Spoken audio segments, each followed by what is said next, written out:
Once upon a time, in the greenest and most beautiful forests of the fairy tale land, there lived a little blue bird. Her name was Bluebell. Bluebell was the cheeriest and most adorable bird in the forest. Her feathers were bright blue, and her wings sparkled in the sunlight. One day, as Bluebell wandered deep in the forest, she met a tired traveler. This traveler said he was a fairy and had come from the far corners of fairyland.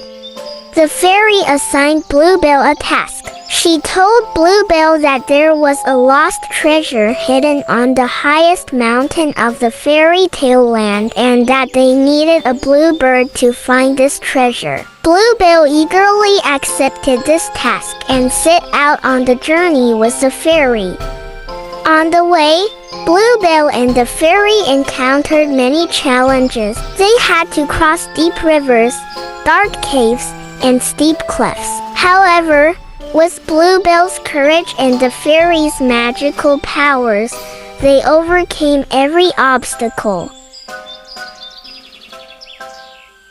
Finally, they reached the highest mountain in fairyland. At the top of the mountain, there was a huge flower garden, and in the middle of the garden was the treasure chest.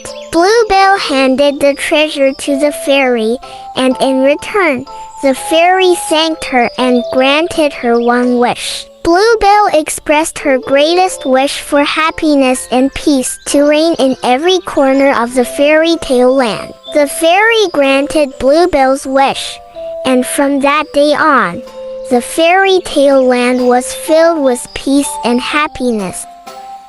And so, Bluebell's courage and kindness restored the balance and harmony of the fairy tale land. The little blue bird became one of the greatest heroes of the fairy tale land, and her story continued to live on forever in the most beautiful corners of fairy tales.